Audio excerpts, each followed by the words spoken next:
DTCP plot కొంటే land appreciation అనేది ఒక లాభం, శ్రీగంధం చెట్ల మీద వచ్చే ఆదాయం మరో లాభం. డబుల్ బెనిఫిట్ ఆఫర్ తో సిర్లసీమ 2 విపరీతంగా పెరిగిపోయింది రైతులకి, కానీ ప్రభుత్వం పట్టించుకోవట్లేదు. ఓకే, రాష్ట్రం అంతా ఒక మాయమాట చెప్పాడు మోసపోయారు అనుకుంటే మంగళగిరిలో కూడా కలకట్ట కమలాసన్ చెప్తున్న మాయమాటలు నమ్మి ప్రజలు మోసపోయారు. చెల్లెమ్మలు అవుతుంది ఏమా కలకట్ట కమలాసన్ ఎందుకు చెప్తున్నానో నేను కూడా అది కూడా చెప్పాలి కదా. కరెక్ట్ గా 6 నెలల్లో చూద్దాం ఉంటుంది. ఆయన ప్రెస్ మీట్ పెట్టాడు. నేను అదే రోజు 3000 కిలోమీటర్లు పూర్తి చేశాను పాదయాత్ర.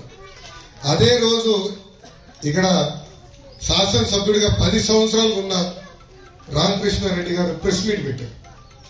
ఆ ప్రెస్ మీట్ లో ముఖ్యమంత్రి గారు నన్ను మంత్రి చేస్తానని చేయలేదని ఒకటి, నియోజకవర్గాన్ని అద్భుతంగా అభివృద్ధి చేస్తానని చేయలేదని, నియోజకవర్గానికి 2000 కోట్ల రూపాయలు బడ్జెట్లు పెట్టారు, నిధులు కేటాయించలేదు, ప్రజలు నన్ను అడుగుతున్నారని చెప్పి ఇట్లా అనేక ఒక 10 అంశాలు చెప్పి పార్టీ నుంచి రాజీనామా చేస్తున్నానని వెళ్ళిపోయాడు.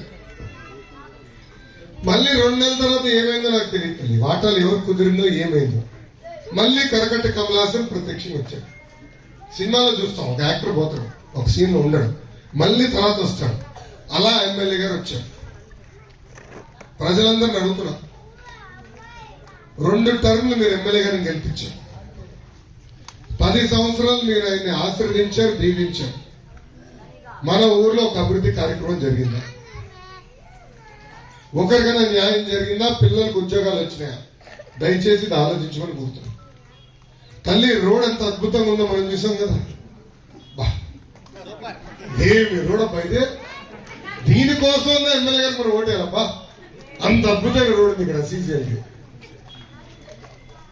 మా డ్రైవర్ చెప్తున్నాడు, మరి ఇక్కడ ఆగితే బెటర్ సార్, సస్పెన్షన్ ఊడేదంటుంది ఈ రోడ్లో. ఏమ్మా ఏమ్మా మరిన్ని వీడియోస్ కోసం ఛానల్ ని సబ్స్క్రైబ్ చేయండి, లేటెస్ట్ అప్డేట్స్ కోసం వాట్సాప్ ఛానల్ ని ఫాలో చేయండి, అండ్ లింక్ డిస్క్రిప్షన్ లో ఉంది.